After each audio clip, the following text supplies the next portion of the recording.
Hello, Life in Jesus students. Welcome to your final Ed Puzzle video. Not for the semester, but for Lab 2, your final one for Lab 2. We finished talking for 4 days about law. If you have a great desire to talk more about law, I'm sure our resident wannabe lawyer, Mr. Genuine, who couldn't make it through law school, would be happy to talk to you about law, one of his favorite things. But anyways, we are moving on to a different topic. Everyone's favorite topic, and that is sin and its consequences. So listen up, sinners, to what we're talking about today. First off, we need to define sin. So the Catechism definition of sin is that it's an offense against God, reason, and truth, a deliberate thought, word, or deed, or an omission contrary to moral law. So let's break this down a little bit. It's an offense against God. I think we all understand that, but it's against reason as well, because we have the ability to know what is right. And it's against this idea of truth that we've been talking about, against this idea of law, that there is a set right and wrong. It's a deliberate thought, word, or deed, or it's an omission, which means failing to do something. So if one of your classmates falls down the stairs and you fail to help them, right, that is also contrary to moral law. So it's something that breaks moral law. So let's put that into English, right? It's failure to love God and neighbor. It's as simple as that. AKA, we break the rules of how to live a good life. We believe that moral law teaches us how to live a good, meaningful life full of love that will make us who we were created to be. Sin is the failure to do that.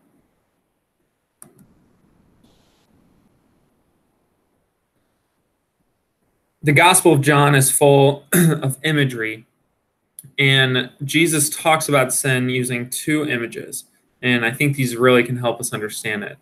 The first is that sin is a lie.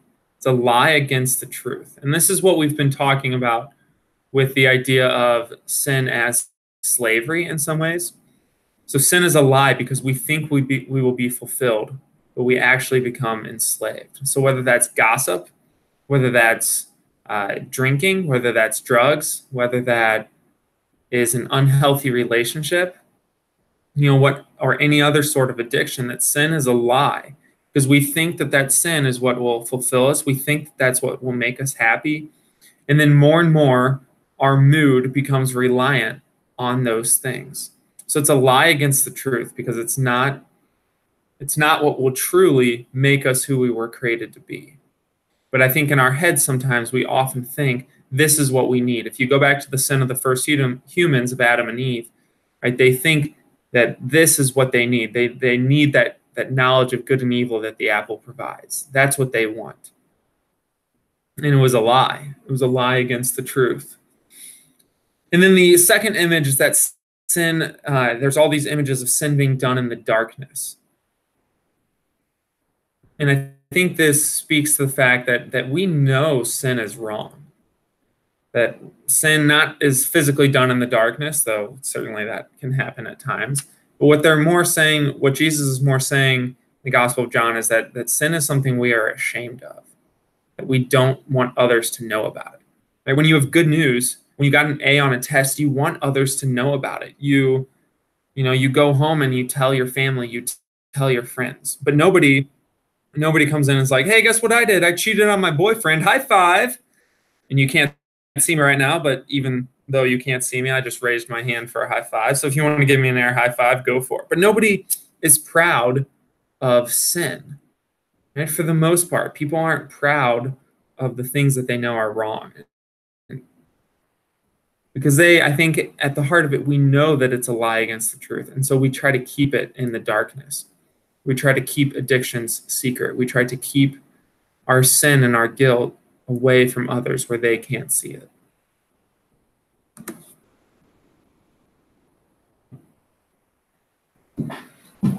So let's talk a little bit about the consequences of sin. I think the effects of sin are one of the most misunderstood aspects of our faith. One, God does not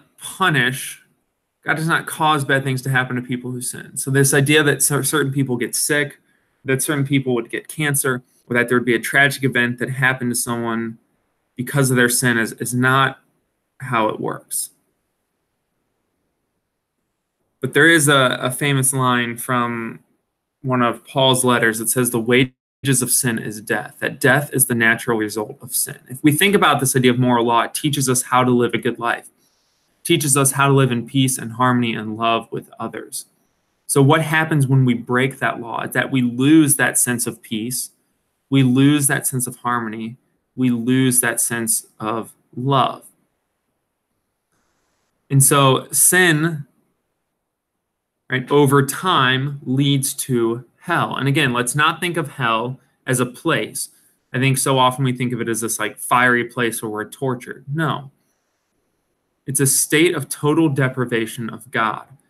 If we believe breaking the moral law cuts us off from peace, from harmony with others, and from love, then sin cuts us off from those good things that flow from God. So think about this idea of loneliness, feeling anxious, feeling like you could never be in harmony with others, feeling like you could never be at rest. That's the natural result of sin, and hell is the culmination of that. It's a kind of the eternal culmination of sin. And if you steal from someone, it cuts you off from relationship with that person. It cuts you off from peace and love and harmony. And that's what hell is. It's a total rejection of God and all that is good, hopeful, loving, and fulfilling. And this is a condition chosen by a person, not God. It's to some extent the natural result of a life in which a person chooses themselves over others and God. And a person who for 80 years of their life chooses themselves, chooses their own, what they want, their own happiness over giving to others, that naturally leads to a choice of saying no to God eternally.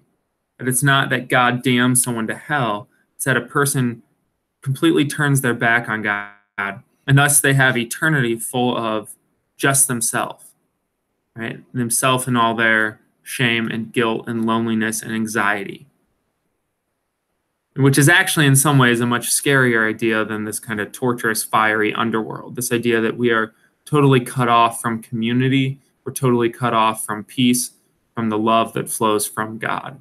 To some extent, that's a lot scarier. But I think it makes more sense this way.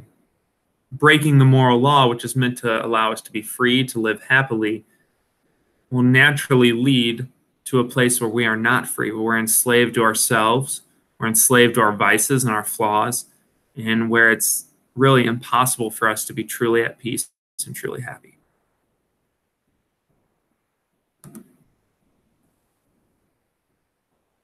Well, we don't want to end on that note because that would be hella depressing.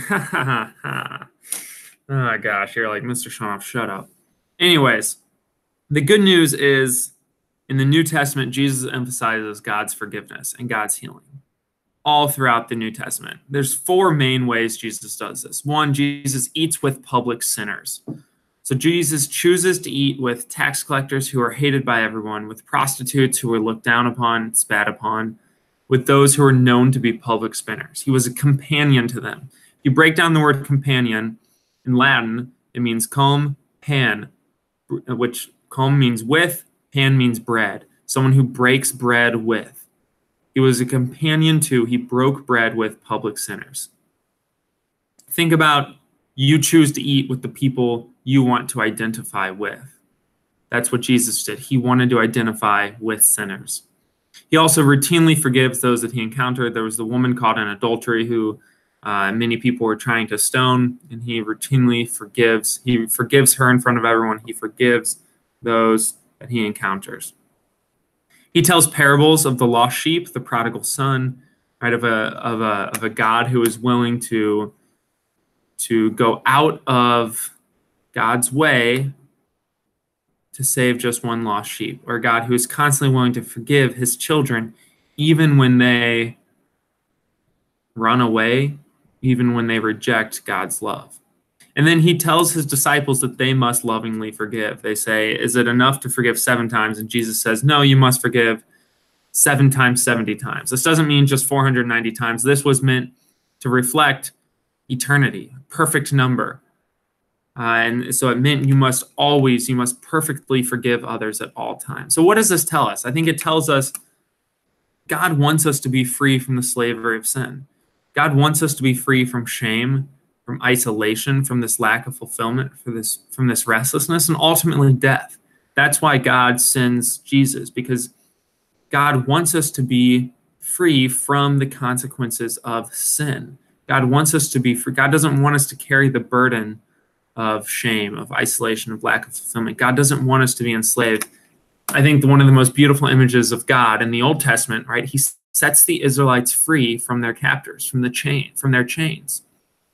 And I think he comes to set all of us free as well, not from physical chains of slavery, but from, I think, the slavery of sin, from the things that keep us from being who we were meant to be.